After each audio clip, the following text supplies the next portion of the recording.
Hello friends, मैं हूं doctor Neha Jadhav, obstetrician, gynaecologist और इनफर्टिलिटी स्पेशलिस्ट। पिछले 10 सालों से पिंपले सौदागर पुणे में प्रैक्टिस कर रही हूँ। अब हम सेकेंड ट्राइमेस्टर में पहुंच गए हैं, जिसमें आपकी प्रेगनेंसी 24 to 26 वीक्स के बीच में है। तो आपको आपके डॉक्टर पहले वाले कुछ टेस्ट रिपीट करवाने कहेंगे, जैसे कि हीमोग्लोबिन, यूरिन का test, thyroid function test, kidney और लिवर के टेस्ट। और इसके साथ एक स्पेशल टेस्ट होती है जिसको हम कहते हैं ओरल ग्लूकोज टॉलरेंस टेस्ट या फिर ओरल ग्लूकोज चैलेंज टेस्ट, जिसके द्वारा हमें पता चलता है कि मदर को प्रेगनेंसी के वजह से होने वाली डायबिटीज़ की बीमारी हुई है या नहीं। इस ग्लूकोज के टेस्ट में हम पहले मदर का फास्टिंग शुगर सैंपल लेते हैं, फिर उस मदर को एक 75 ग्राम ग्लूकोज का पानी पीने के लिए कहते हैं। जैसे ही उसका वो पानी पी के हो जाता है, उसके एग्जैक्टली 1 आवर और 2 आवर्स बाद ये वापस शुगर की टेस्ट की जाती है। ये हम 75 ग्राम ग्लूकोज का लोड जब मदर को 6 या 7 मंथ ऑफ प्रेगनेंसी में देते हैं, उस मदर को वो कैसे डाइजेस्ट कर पाती है, इससे हमें पता चलता है कि हमें प्रेगनेंसी के वजह से होने वाली शुगर की बीमारी हुई है या नहीं।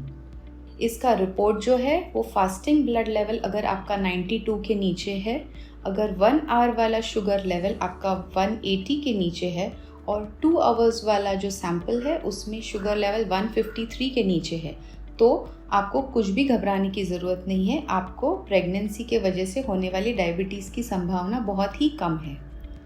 अगर तीनों में से एक लेवल ज़्यादा आता है तो हम कहते हैं इसको इम्पेयर्ड ग्लूकोज टॉलरेंस टेस्ट, यानी हम प्री डायबिटिक कंडीशन में है।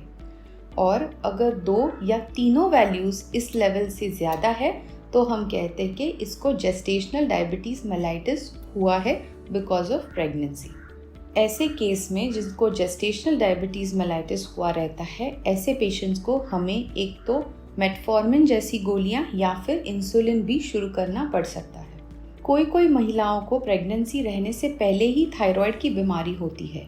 ऐसे में थायराइड की रिक्वायरमेंट्स आपके हर मंथ प्रेगनेंसी में चेंज होते रहते हैं, तो आपके डॉक्टर आपको ये TSH लेवल्स में भी हर महीने या फिर एवरी 2 मंथ्स आपको रिपीट करवाने कहेंगे।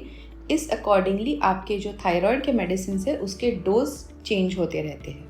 हमने जैसे पहले डिस्कस किया कि जो मदर्स का ब्लड ग्रुप नेगेटिव है और उनके हस्बैंड का ब्लड ग्रुप पॉजिटिव है, वो ICT टेस्ट जो हमने फर्स्ट 3 मंथ्स में करवाई थी, वो सेम ICT हम लोग 7 मंथ में रिपीट करवाते हैं। और अगर वो टेस्ट नेगेटिव आती है तो ऐसे में एक प्रोफाइलैक्टिक एंटी-D का इंजेक्शन दिया जाता है, जो आपके बेबी के लिए ज़्यादा सेफ होता है और वो बेबी को कुछ एंटीबॉडीज़ के अगेंस्ट सेव करता है।